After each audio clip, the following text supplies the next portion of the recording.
इस समय मैं बिहार के नालंदा जिले के बिहार शरीफ में मौजूद हूं, जहां पर रामनवमी के दिन हुई हिंसा के बाद से स्थिति बेकाबू रही। हालांकि आज का दिन ठीक निकला है, लेकिन समझ लीजिए लगभग यही समय था कल जब यहां पर लगभग 100 राउंड फायरिंग हो गई थी।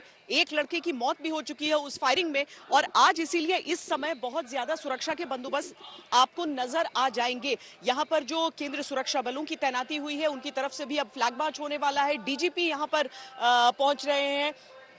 जितने भी सर्वोच्च अधिकारी हैं वो सब पूरा का पूरा फोकस अपना नालंदा पर रखे हुए हैं, क्योंकि यहां पर स्थिति को जल्द से जल्द नियंत्रण में लाना है, जल्द से जल्द काबू में लाना है। शाम को भी यहां पर फ्लैग मार्च देखा गया था। जो इंडिविजुअल थाने हैं उनकी तरफ से भी फ्लैग मार्च हुआ था, और रैपिड एक्शन फोर्स की एक कंपनी जिसे आज ड्यूटी पर लगाया गया था उसने भी फ्लैग मार्च किया था। लेकिन अब चूंकि बहुत सारे सवाल भी उठ रहे हैं और स्थिति जो है वो आज का दिन बहुत ज्यादा, आज की ये रात बहुत ज्यादा महत्वपूर्ण रहेगी कि स्थिति नियंत्रण में है या नहीं, ये स्पष्ट करने के लिए। इसीलिए डीजीपी का दौरा नालंदा जिले का, और साथ में रह कर कुछ देर में इस समय खासकर 8 बजे रात के बाद से फ्लैग मार्च हर इलाके में। आप यहां पर भी वो तमाम सायरन सुन सकते हैं, गाड़ियों की आवाजाही सुन सकते हैं। जो मेरे आगे पीछे बिहार पुलिस की टीमें हैं, साथ में केंद्रीय सुरक्षा बलों की टीमें हैं, वज्र वाहन नजर आते हैं। ये सब लगातार पूरे इलाके में गश्त लगा रहे हैं। ये देखिए आपको जो वज्र वाहन है जो रैपिड एक्शन फोर्स के साथ चलता है यहाँ पर, ये टीम आगे हर एक इलाके में, हर एक गली में जाकर अभी फ्लैग मार्च कर रही है। और डीजीपी का दौरा भी नालंदा जिले का है।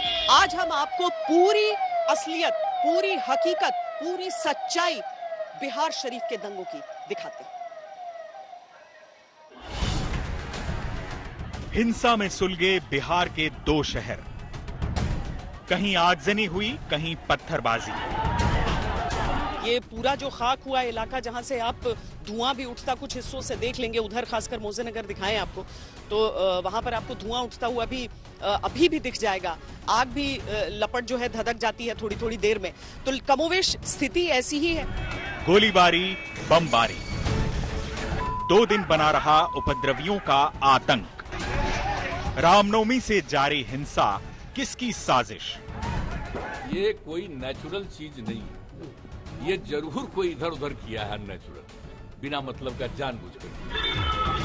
शोभा यात्रा पर चलाए गए नफरत के पत्थर, रची गई समाज में माहौल बिगाड़ने की साजिश।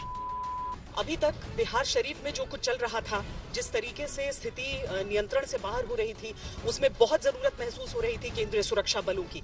और ऐसे में रैपिड एक्शन फोर्स के जवानों का यहाँ पर आना लोगों के लिए एक बहुत भरोसा बढ़ाने वाला कदम है।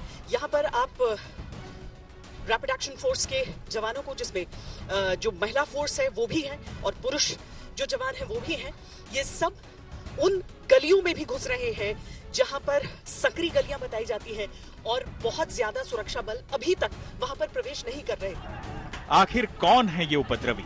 कौन है जो बिहार को सुलगा रहा है? वर्तमान में पूरे राज्य में विधि व्यवस्था की स्थिति पूरी तरह से नियंत्रण में है। सासाराम और बिहार शरीफ में जो कुछ घटनाएं हुई, उनमें अभी तक कुल 109 व्यक्ति जो इन कांडों में संलिप्त पाए गए हैं, उनकी गिरफ्तारी हो चुकी है। और लगातार हम उन लोगों की पहचान करके गिरफ्तारी का कार्यक्रम जारी रखेंगे। सवाल बड़ा है और इस पर सुलग रही है सियासत। मैंने सुबह गवर्नर साहब को फोन किया तो लल्लन सिंह जी बुरा मान गए कि आप क्यों बिहार की चिंता करते हो। अरे भाई, मैं देश का गृह मंत्री हूं, बिहार की कानून और व्यवस्था भी ये देश का एक हिस्सा है, आप नहीं संभाल सकते, इसलिए हम चिंता कर रहे हैं। सवाल उठ रहा है नीतीश सरकार की नीति और सरकार की नीयत पर।